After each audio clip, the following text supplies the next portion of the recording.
utiliza el espectrofotómetro, que es un equipo de laboratorio, que son autoanalizadores que van a verificar y van a analizar a los compuestos químicos presentes en el organismo, cuantificando el valor de la muestra biológica.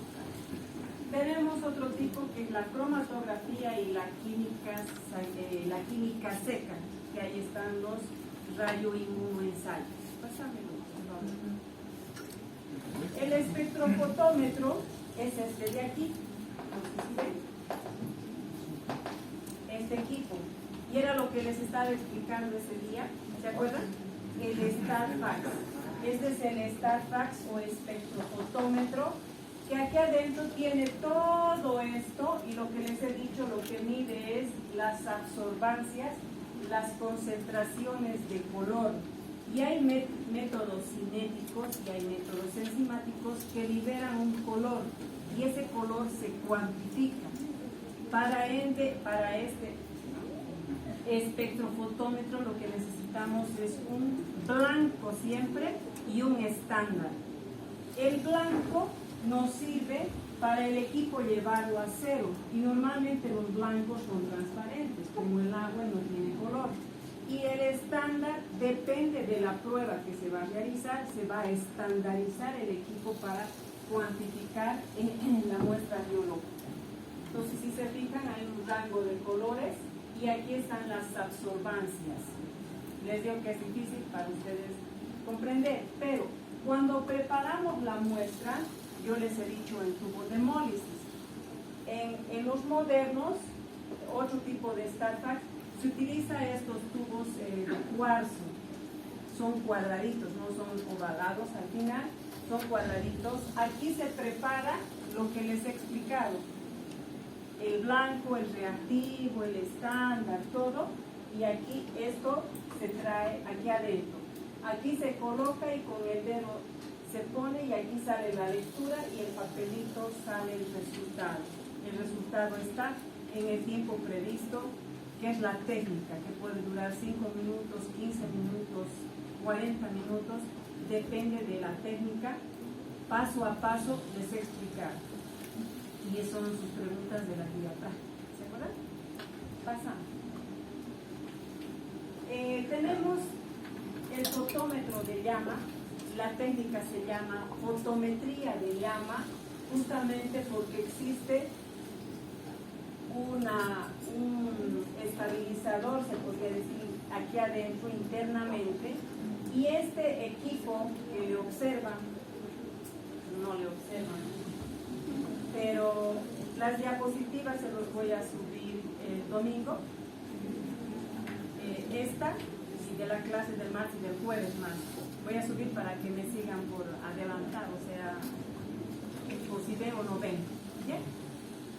Este fotómetro de llama igual es un equipo complejo. ¿Para qué sirve normalmente? Aquí se determina electrolitos, sodio, potasio, litio, en líquidos biológicos normalmente.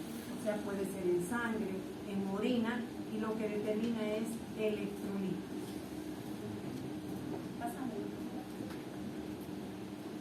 Tenemos la espectrofotometría de absorbancia atómica. Partículas más pequeñas, es más complejo el aparato, incluso es más caro. Lo que analiza es estos elementos: calcio, magnesio, cobre, zinc, plomo y otros metales. Son también autoanalizadores.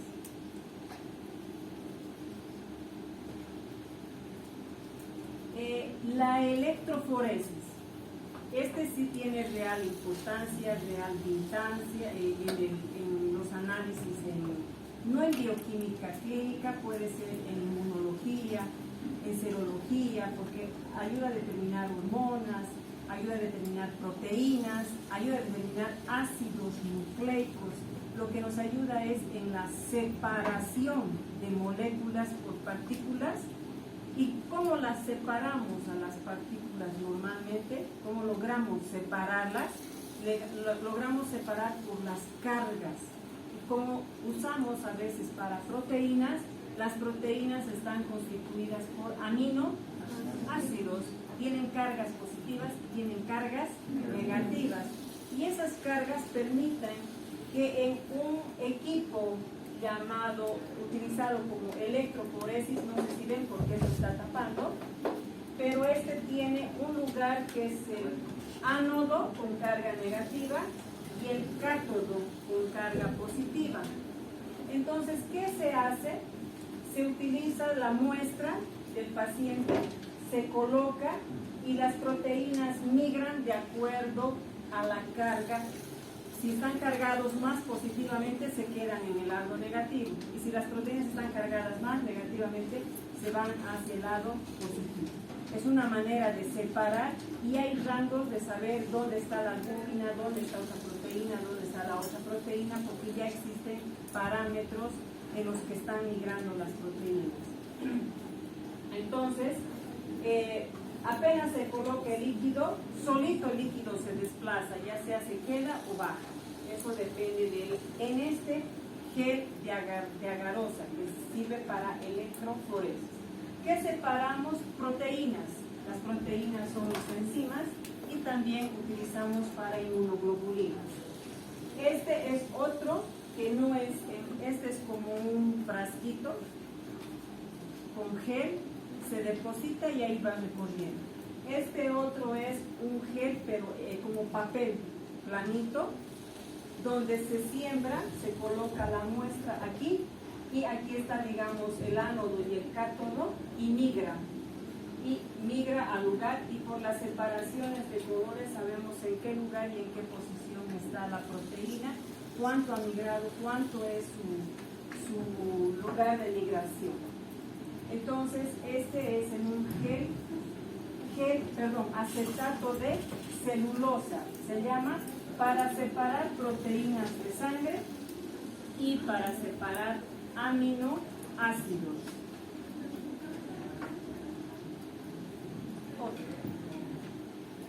Los inmunoensayos. Los inmunoensayos son técnicas normalmente que sirven para marcadores antígeno-anticuerpo. Los más utilizados tenemos los isotópicos, y aquí están el RIA y el IRMA. Y los enzimáticos, han debido escuchar el ELISA y el MEIA. El RIA es bien conocido, llamado radioinmunoensayo, y el IRMA, inmunoradiométrico ensayo o ensayo inmunoradiométrico. Ambos usan isotópicos, son radioinmunoensayos, utiliza sustancias químicas que son también un poco tóxicas. Los que trabajan en laboratorios de inmunología, en laboratorios de biología molecular, etcétera, jóvenes, tienen que estar bien equipados, porque los reactivos son tóxicos.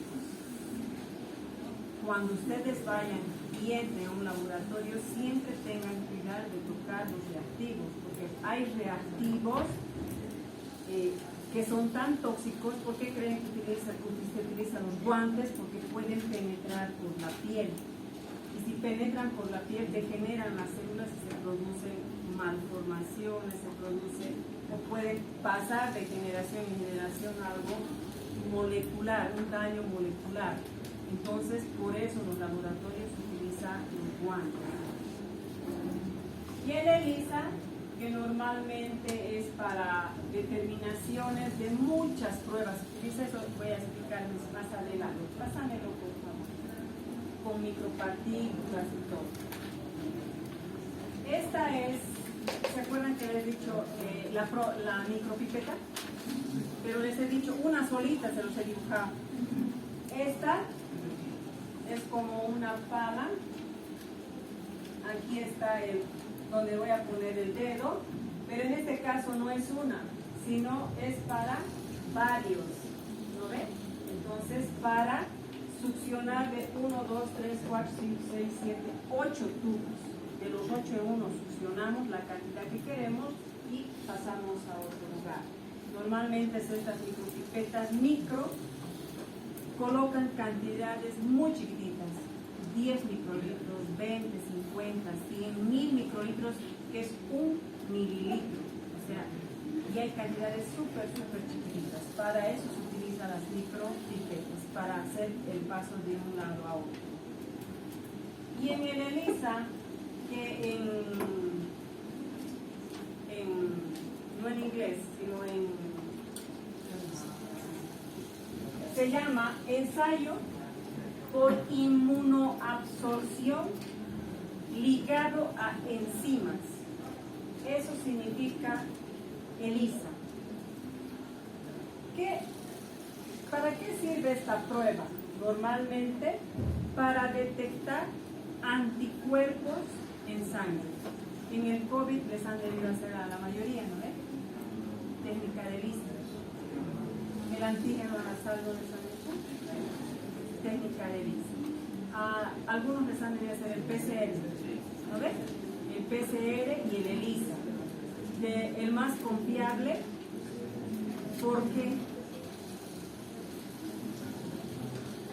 porque el PCR, jóvenes, amplifica la partícula hasta lo último y se llega a ver específicamente si hay o no hay.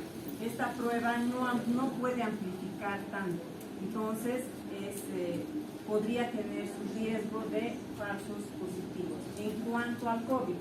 Pero esta prueba no solamente es para el COVID, se utiliza para muchas pruebas en general. Determina anticuerpos. Cuando el organismo empieza a detectar sustancias que se llaman antígenos. Los antígenos son sustancias extrañas al organismo. ¿Quién se defiende? El organismo creando anticuerpos. Y el ELISA detecta estos anticuerpos. Pasa.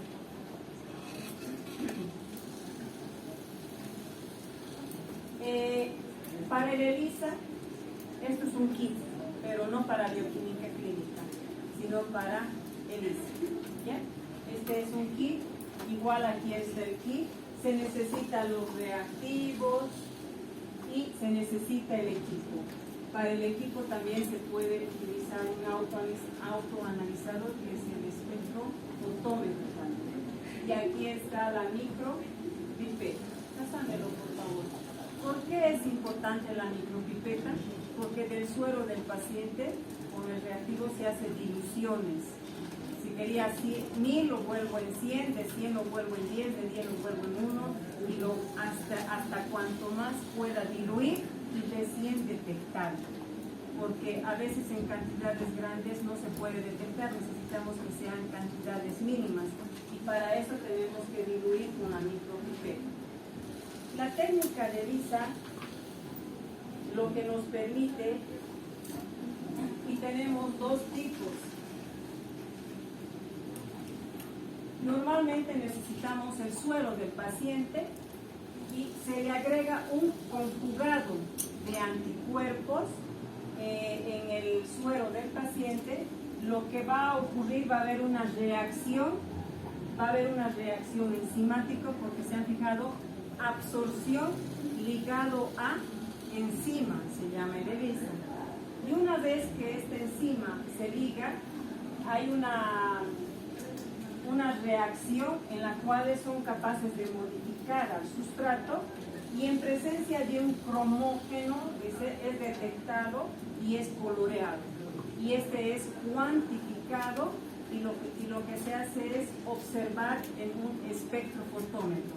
Y este puede cuantificar en la cantidad, en la variabilidad del antígeno que está presente en el organismo. Ustedes todavía no han llevado virus, pues un poquito que puedan comprender y algunos porque las materias recién van a llevar. Por el momento solamente de manera general vean, y ya cuando se interioricen con bacterias, con parásitos y bioquímica, recién un poquito van a poder comprender estas técnicas, ¿sí? Entonces, al haber la reacción antígeno-anticuerpo ligado a la enzima, es donde nosotros podemos analizar. Normalmente el anticuerpo tiene dos cadenas pesadas, dos cadenas ligeras, y en esta parte es la parte donde está la parte de aquí, en estas partes, se podría decir en las cadenas ligeras, es donde se une el antígeno. Este de aquí se llama anticuerpo y el antígeno se une. Y el análisis está ligado a una enzima. La enzima se une a este complejo y lo que hace es liberar sustancias cromogénicas que eso hace que detecte y cuantifique cuánto hay de esta, como es una respuesta inmunológica al antígeno, para saber si hay presencia y qué antígeno está presente y se está detectando, porque se está defendiendo nuestro organismo del antígeno. ¿Sí? Pasa, por favor. Existe la prueba directa y existe la prueba indirecta. Normalmente las pruebas directas se usan para la detección de antígenos. Entonces lo que detectamos son los antígenos. Y la prueba indirecta sirve para la detección de anticuerpos. El ELISA existe directo e indirecto. El directo para antígeno y el indirecto para anticuerpos. Pasa.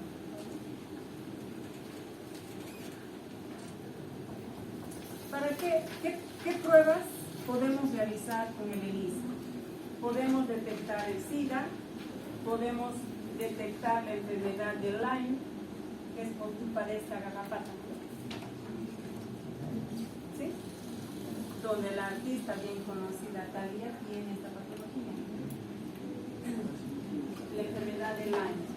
Podemos detectar anemia perniciosa, que se produce por deficiencia del factor intrínseco y no se absorbe la vitamina B12. Pasa, por favor. Podemos detectar las difterias, rotavirus, carcinoma escamoso. Se puede detectar toxoplasmosis, sífilis, chagas, COVID y otras pruebas más se pueden realizar con el ELISA. Y yo les digo que el ELISA ha sido la prueba que más se ha realizado durante el COVID. Esta prueba de la técnica de ELISA y la prueba de PCR, la doctora Rosemary Yáñez sabe, ¿no?, que es su docente también de teoría, ¿sí? Ella ha trabajado con las organizaciones, con la alcaldía, con la gobernación en el plan de todas estas técnicas, aplicaciones, han hecho un análisis sobre la vitamina D y justamente porque ella ha trabajado a nivel nacional y que ha pasado con todos los resultados, ella va a venir el próximo viernes a hablarles de la técnica ELISA, de la técnica PCR respecto al COVID, ¿ya? Y la interpretación que se realiza y cuánto se ha realizado. Como estudio de investigación de Cochabamba de la Facultad de Medicina, ¿ya? O sea, como una charla les va a dar, como el día viernes, solo 45 minutos. Tienen que aprovechar porque es sumamente interesante y bonito la técnica. Pasa, por favor. Otras técnicas. Estas ya son también técnicas que se utilizan a nivel molecular, en biología molecular. Es otra materia, no es bioquímica. Se llama biología molecular porque si estamos hablando de biología molecular estamos hablando ya de partículas más pequeñas, mucho más pequeñas que se tienen que detectar. Tenemos dos pruebas, la ELISA y tenemos una prueba que se llama Western blot. La ELISA nos da los resultados en lecturas numéricas, o sea, cuantifica el ELISA porque utiliza el espectrofotómetro. En cambio, el Western blot es una técnica para separar proteínas, detecta proteínas específicas en un tejido. Al detectar las proteínas específicas en un tejido, solo las detecta, pero no las cuantifica, ¿ya? En cambio, el ELISA sí puede cuantificar. Entonces, las proteínas separadas se transfieren en el gel de la superficie de membrana, aquí, y permite obtener fotografías del resultado, pero solamente puede hacerse la separación y no así la cuantificación. Se llama Western blot. En el Western blot también se utiliza la electroforesis.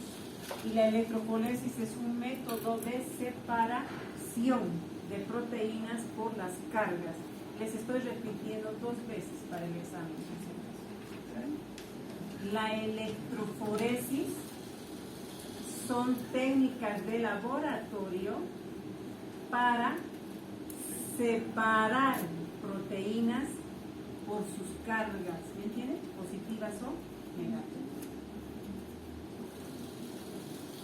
Y la prueba de ELISA detecta proteínas específicas, detecta anticuerpos, pero los puede cuantificar, saber cuánto hay.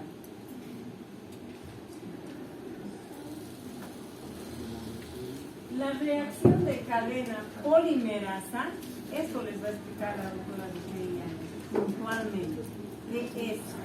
Yo tengo un video cortito para que puedan comprender y ver antes de venir el viernes, porque entender el PCR directo no es fácil, jóvenes. Entonces, yo les estoy dejando el link del video y ustedes vean el video, porque ahorita no nos vamos a poder ver el video por el tiempo, porque apenas son 45 minutos y ya la clase. ¿Sí? ¿Y qué es? Ella les va a decir cómo es todo, porque tiene que haber un celador, abrir, sacar un fry y después empezar se empieza a desglosar y empieza a copiar, y tenemos millones de copias. O sea, de un fragmento de ADN puedo sacar millones de copias. ¿Para qué? ¿Para qué? ¿Para qué me sirve? Bueno, ahí está el link. Pásamelo, ahí es el video. ¿Para qué sirve el PCR? Esta aplicación de que un fragmento de un tejido, ¿qué tejido? Cualquiera. Por eso es que sirve para ¿qué? Una vez que yo aplico estos fragmentos de ADN, puede ser para alternativas de clonación. Puedo utilizar para terapias génicas, meterme con el ADN y hacer terapias, que vamos a avanzar en la práctica 18, la última de las últimas por noviembre, lo que es la clonación, lo que es la técnica CRISPR, que es el manejo de la manipulación del ADN para terapias génicas, ¿sí? Y ustedes dirán si es ético o no es ético. El análisis de la expresión de genes, modificación de fragmentos de ADN, por ende podemos modificar nosotros patologías, mutaciones dirigidas. ¿Es ético o no es ético? Ustedes solitos tienen que sacar sus conclusiones. Detección de microorganismos de infecciones, de enfermedades infecciosas.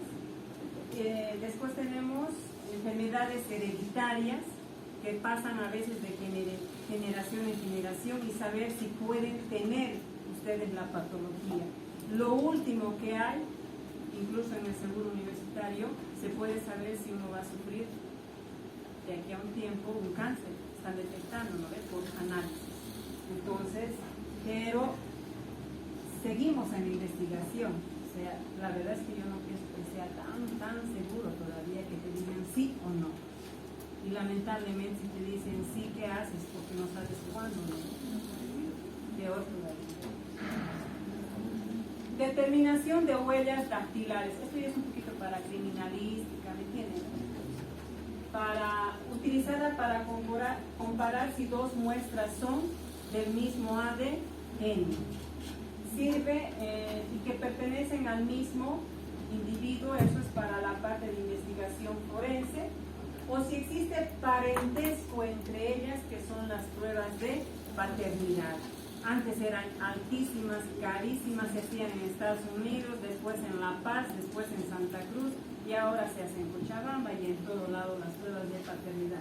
era caro y ahora ya no es caro. Cada vez la ciencia va avanzando y se puede. No me miren si quieren hacer pruebas. Ustedes son jóvenes, ¿no? Guay, papás, ya de solo que no lo saben, ahora ya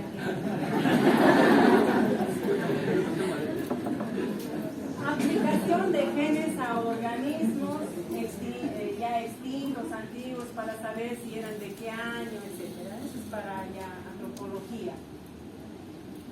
Y para saber la evolución, ¿no? Entonces se puede detectar, porque incluso la muestra, aunque haya pasado miles y miles de años, el ADN se recupera, se lava, se hace por PCR, se duplica millones de veces y se analiza sin ningún lío. Una técnica de transferencia que se llama bluting es una técnica que permite identificar también proteínas y ácidos nucleicos. Tenemos el Western blot, el Southern blot y el Northern blot. ¿Para qué son el Southern blot y el Northern blot? Son unas técnicas de separación, pero en este caso de ácidos nucleicos. Puede ser de proteínas y puede ser de ácidos nucleicos. Se hace con enzimas de restricción, se obtiene un fragmento de ADN y este se coloca en la electroforesis. Y por la separación de cargas, yo ya sé qué ácido nucleico está y puedo separar el ácido nucleico mediante el Southern blot. El Northern blot, en este caso, es para el RNA. El Southern blot era para el ADN. No es lo mismo ADN y RNA, ¿no ven? Pero también puedo utilizar ADN. Entonces, si hablamos del RNA, el RNA está implicado en las proteínas, en la síntesis de proteínas, RNA mensajero, de transferencia, de ribosómico, y podemos hacer un análisis no solamente al ADN, sino también al RNA. Entonces, hay fragmentos, igualito, se separa, se lava, se hace todito un procedimiento, se coloca la electroforesis y hay separación de RNA dependiendo cuál quiero separar, cuál necesito, y normalmente el que transcribe la información genética es el RNA mensajero, y existen los micros, es otro tema que son RNAs que son importantes para detectar, se podría decir, comportamientos para la síntesis de proteínas o para conocer el tamaño del RNA. La otra abrimos. Hasta ahí son las técnicas. Ahora la otra dice interpretación de resultados, por favor. Tenemos tiempo todavía, ¿no?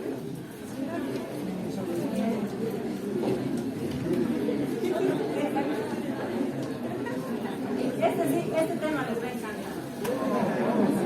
Porque es un error de Western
Interpretación de análisis clínico.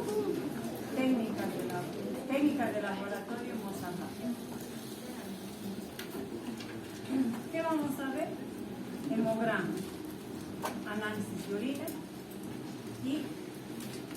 análisis clínico, perfil metabólico, renal, hepático y lipídico. Aquí entra todito. Yo voy a pasar ni tan profundo ni tan superficial, porque todo esto les va a servir todita la gestión, todita la gestión. Entonces, cuando vayan avanzando sus temas, ustedes vienen aquí, buscan los valores de referencia, está aquí de la BIME, de nuestro laboratorio de medicina. Los valores de aquí son de Cochabamba, de nuestro laboratorio. ¿Queda claro? Puede haber una variación, digamos, pero les indican a sus docentes de la asignatura que está aquí. Igual yo les voy a decir, porque eso son lo último, ¿no? Porque siempre a veces va variando de acuerdo a los kits. Vamos. Hemograma.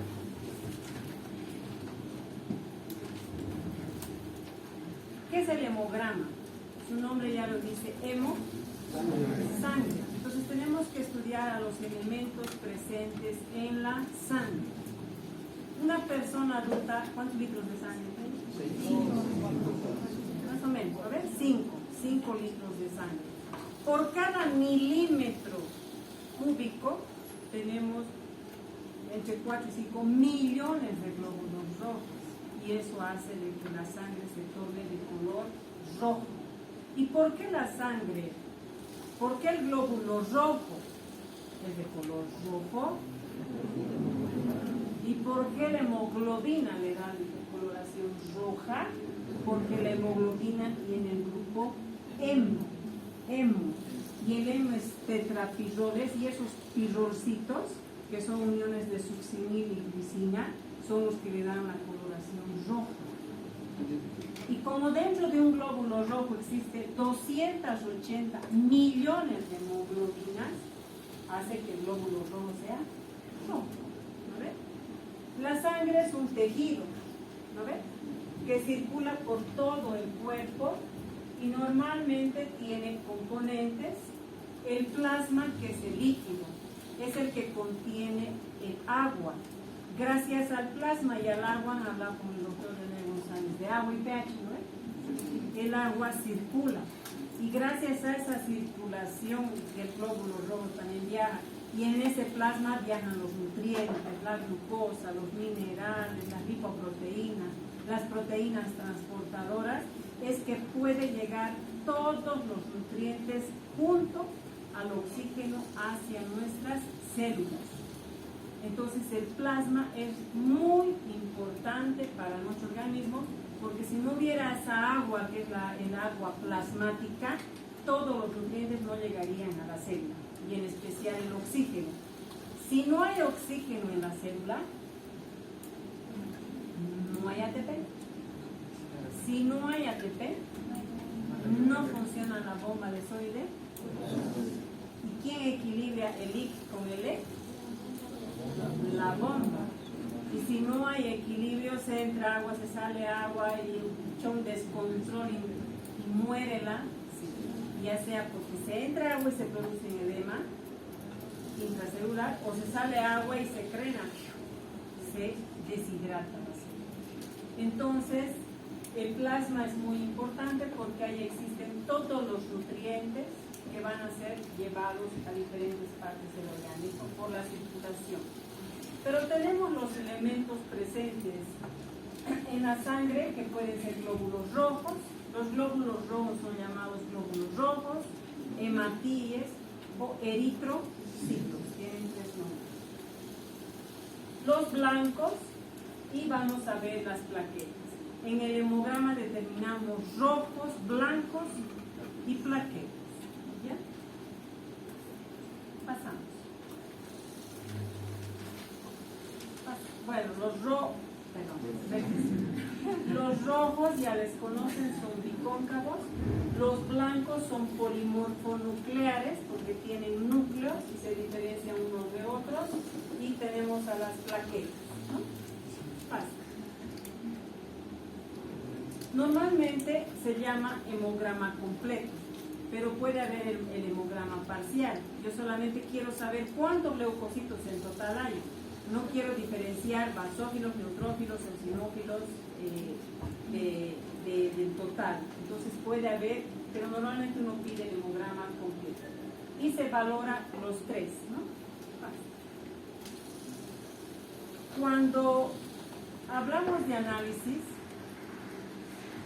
para la determinación de glóbulos rojos, blancos, plaquetas, necesito el suero del paciente, necesito sacar sangre y centrifugar, como les he enseñado el martes, ¿qué día? Martes, jueves. Ayer, como si fuera el año pasado. Ayer. Jóvenes, les he dicho que una vez que se extrae la sangre, ¿cuánto les he dicho en el tubo de hemólisis? 3 ml. Esperamos 20 minutos. Y cuando coagula, ¿qué obtengo? Entonces el suero es sin anticoagulante. Pero si quiero plasma, con anticoagulante. En este caso, aquí tenemos sangre y anticoagulante. Entonces vamos a obtener plasma. Y el suero es sin anticoagulante. Y es riquísimo en albúmina, en proteínas y en fibrina. El suero. Y el suero es el que usamos para determinar todos los perfiles en el StatFax. ¿Queda claro? Y normalmente para analizar la sangre yo no necesito ni centrifugar ni nada. Entra directamente en un equipo que les voy a mostrar. Pásamelo, por favor. Este es el plasma y este es el suero. Ese equipo que ven parece un PC de una computadora, ¿no ven? Así chiquitito, bonito. Y aquí, si se fijan, tiene un tubito como de plástico aquí. Ahí. ¿Y qué tengo que introducir ahí? Tengo que colocar la muestra del paciente, nada más. Aquí coloco el tubito de ensayo con la muestra, introduzco y el tubito, bueno, no está la sangre, ¿no? El tubito succiona un poco la muestra y si se fijan es como una computadora. Y aquí me determina cuántos glóbulos blancos, rojos, me determina todito y aquí está en el papel ya el resultado. El hemograma completo no tarda ni un minuto, solo hay que tener la muestra. Entonces con la muestra meto al equipo, en la computadora me sale todito, blancos, rojos, eosinófilos, basófilos, monocitos, PCR, hemoglobina, hematocrito, todo, jóvenes.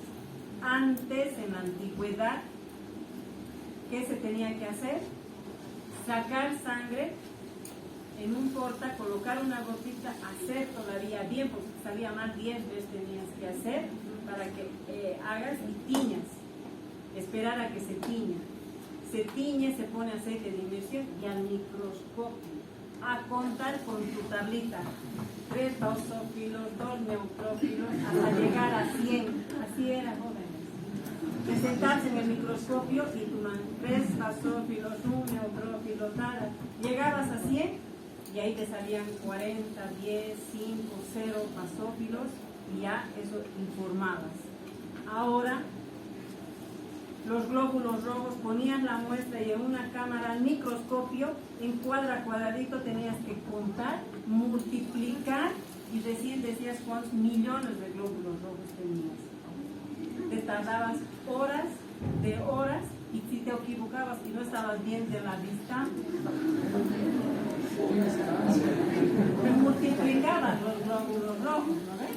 Entonces era más complejo. Con este equipo solo tengo que meter en el tubo de ensayo, ya me saco, no hago nada, ya está todo bien hecho. Claro que los de laboratorio tienen que hacer calibrar siempre, porque sí, son equipos, ¿no? Son equipos, entonces pueden variar y ellos tienen sus estándares, todo está bien calificado, ¿no? Jóvenes estandarizados. Pasa, por favor. Y el informe le sale en la computadora y directamente sale. Los parámetros del hemograma que se puede determinar puede ser el conteo de glóbulos rojos, La hemoglobina, podemos determinar hematocrito, volumen corpuscular medio, hemoglobina corpuscular media, concentración de hemoglobina corpuscular media y amplitud de desviación eritrocitaria. En los blancos, neutrófilos, basófilos, eosinófilos, etc. ¿Sí? Y las plaquetas, el número de plaquetas.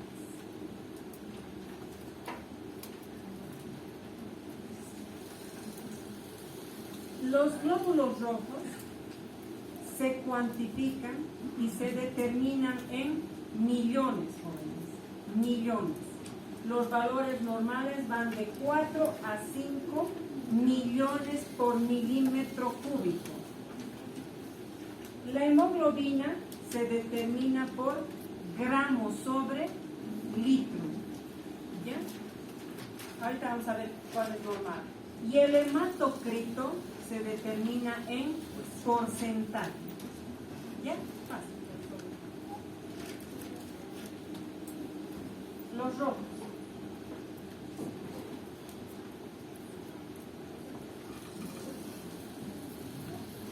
El glóbulo rojo es importante porque cuando nosotros respiramos, ellos captan oxígeno. Llegan a los tejidos y de los tejidos sacan dióxido de carbono de retorno y expiramos dióxido de carbono. Ante la ausencia de los glóbulos rojos hay hipoxia. No hay oxígeno y se sufre lo que se dice una hipoxia tisular. Si hay hipoxia tisular, aparte de la bomba de ATP, no hay ciclo de Krebs. El ciclo de Krebs solo funciona con oxígeno. Y de acuerdo al tejido, si la célula fuera el músculo, si no hay oxígeno, no hay contracción muscular. En el cerebro no hay neurotransmisión y los tejidos caen, sufren de una hipoxia por oxígeno insuficiente. No podemos vivir sin oxígeno. Nosotros somos organismos aerobios. Sí, nuestras células pueden metabolizar el azúcar sin oxígeno, pero cuando metabolizan con oxígeno producen 32 ATPs. Pero cuando no tenemos oxígeno por alguna causa, que puede ser una anemia, solo 2 ATPs. Y eso no alcanza para el trabajo celular y eso esfuerza y degrada las grasas y adelgazamos y eso vamos a avanzar en el metabolismo. Cuando aumentan los glóbulos rojos, normalmente se denomina eritrocitosis. Y cuando bajan, eritropenia. Los valores normales en varones es hasta 5 millones y en mujeres hasta 4,5 millones de glóbulos rojos por milímetro cúbico. ¿Están de acuerdo? Fácil. Aunque no estén de acuerdo, están. La hemoglobina es una proteína que se encuentra dentro del glóbulo rojo. 280 millones de hemoglobinas. Cada hemoglobina capta 4 moléculas de oxígeno, pero solamente una molécula de dióxido de carbono. Vamos a avanzar, no es el tema de hoy día. La hemoglobina en varones jóvenes es de 14 a 18, los varones. Los varones tienen más, han visto que tienen más volumen sanguíneo que las mujeres. ¿Sí? Y de las mujeres es de 12 hasta 16 gramos por, en este caso está gramos por decilitro. Pasa.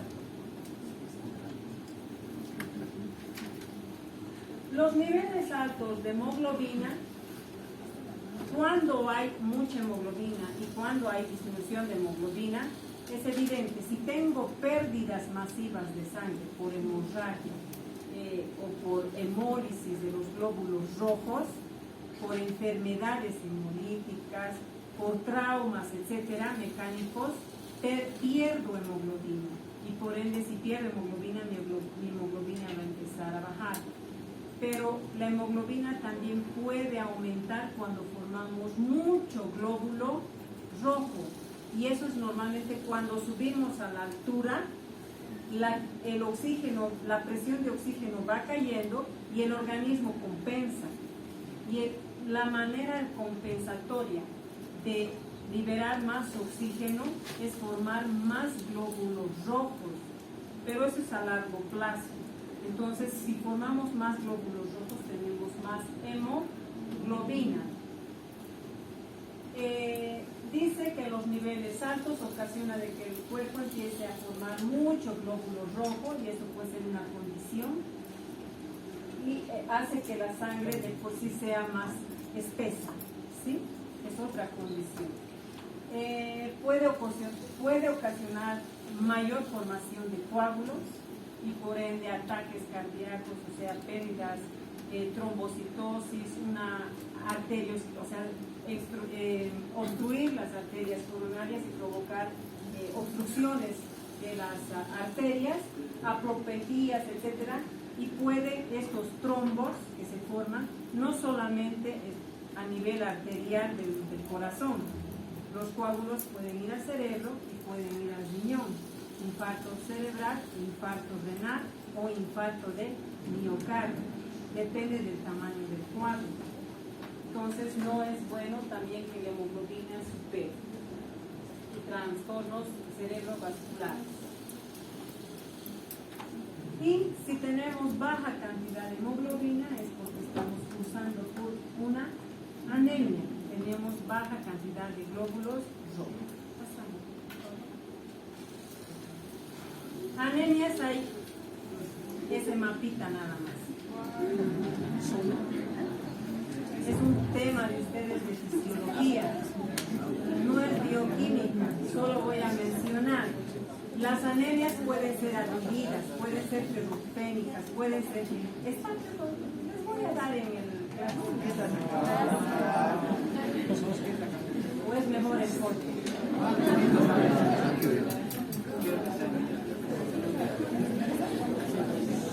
Solo esto, acuérdense.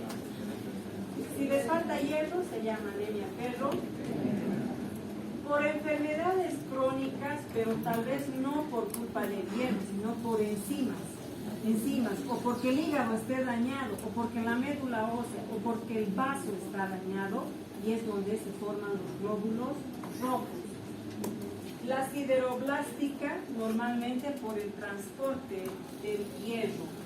Las anemias hemolíticas es un montón porque son enfermedades donde por falta de enzimas se destruyen los glóbulos rojos, o por falta de enzimas no hay los que ayudan a mantener a los glóbulos rojos estables, que es el glutatión. El glutatión es una sustancia en nuestro organismo que mantiene que el glóbulo rojo, que los radicales libres no le destruyan la membrana del glóbulo rojo. Porque ¿quién es el que carga el oxígeno? El eritrocito. Y les cuento que el eritrocito tiene la mayor predisposición a destruirse su membrana porque las especies reactivas de oxígeno son más predisponientes a volverse radicales libres en el glóbulo rojo. Y el glóbulo rojo puede estar todo el rato destruyéndose sus membranas por el oxígeno que se convierte en radicales libres. Pero hay alguien que le ayuda y le defiende, y es el glutatión. El glutatión evita la hemólisis del glóbulo rojo, pero el glutatión necesita enzimas, y si esas enzimas están deficientes, aunque haya glutatión, no va a haber la reacción química y el glóbulo rojo se va a destruir, se va a destruir, se va a destruir, nos va a dar anemia, y se llama hemolítica. Pero no solamente por la enzima, hay anemias hemolíticas por paludismo, malarias, anemia falciforme y diferentes tipos de anemias. La hemorrágica aguda, que puede ser por hemorragias, cirugías, etc. Por aplasia medular, por deficiencia del complejo B12 o vitamina B12 y de la B9. Cuando nosotros consumimos alimentos, cuando están embarazadas, no por favor, no más, sí o sí tienen que consumir B9 y B12, porque la B9 y la B12 van juntas. La B12 no es nadie sin la B9. Entonces no sirve de nada comerse así de carne, porque la B12 solo está en la carne, muy poquito en sus derivados, leche, huevo. No hay en los vegetales. Los que carecen de B12, los vegetales, Ya, los veganos ni qué decir. No hay, ¿no? Ni en los derivados. Como no hay en los vegetales, ellos sí o sí tienen que suplementos. Y yo creo que hasta tienen que comer carne, hacer una cirugía, porque ¿cómo van a enfrentar? Porque para reponer el tejido y reparar, yo necesito glóbulos rojos. ¿Para qué? Para que los glóbulos rojos tengan hemoglobina y para que las hemoglobinas oxigenen el tejido y se repare la cicatrices. Si no hay oxigenación y no hay nutrientes, nunca se cierra la herida. Entonces, la B12 es importante porque forma los glóbulos rojos y tiene otras funciones. Pero la B12 no es nadie sin la B9. Porque la que le activa, la B9 no es nada sin la B12. La que le activa la B9 es la B12. Siempre van sinérgicamente. ¿Ya? El ácido fólico. Pásame, por favor. ¿Y qué provoca la deficiencia? Eso vamos a avanzar en el laboratorio. ¿Ya es hora? ¿Qué hora es? ¿Hace hematocrit? Ya. ¿Les está faltando qué? Hemoglobina. Hemoglobina, no creo. Así están algo. Bien. La composición de la sangre. ¿Cómo obtenemos el hematocrito? ¿Alguna vez les han hecho hematocrito? ¿Han ido a donar sangre? Los que han ido a donar les han pinchado en el dedo, un capilarcito chiquito les han puesto, un poquito microtubo, pero sumamente como les pone y por capilaridad sube. Eso se centrifuga y se separa. ¿En qué se separa? Toda la parte de aquí, porque esto se saca la sangre, se lleva a una centrífuga especial. ¿Y esto qué se separa? Se separa el plasma del hematocrito. El hematocrito es esta porción roja que corresponde al 45%. ¿Qué hay en esta porción roja, que es el hematocrito del 45%? Los glóbulos rojos, blancos y plaquetas. ¿Pero qué es lo que más hay? Eritrocitos. Porque cuando se centrifuga, lo que precipita son los eritrocitos. Se llama hematocrito. Y 1% el de leucocitos y plaquetas. El 55% que queda como sobrenadante, agua, el plasma y los nutrientes. ¿Queda claro? Entonces, esto se determina. A ver, pásamelo, no sé si tiene explicación.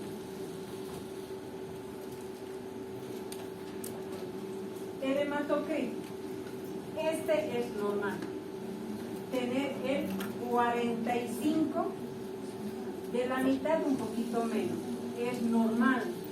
Pero, si yo tengo esto de hematocrito y tengo mucho plasma, ¿qué tengo? Anemia. Porque, ¿qué determina el hematocrito?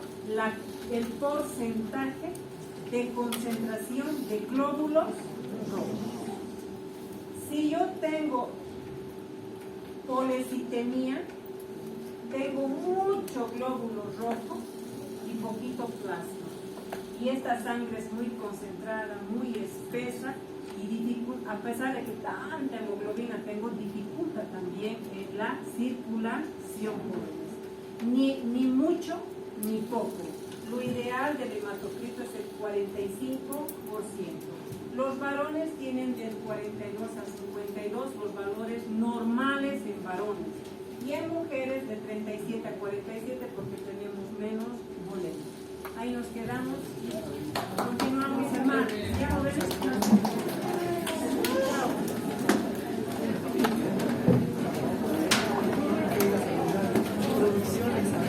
Producciones altas.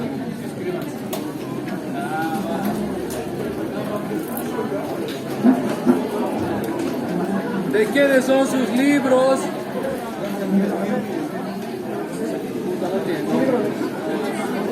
¿De quién es su agua? ¿De quién es este celular? Me lo voy a llevar. Producciones Frank Anthony, ¿cómo es tu nombre? Elian. Producciones Elian, colaboración.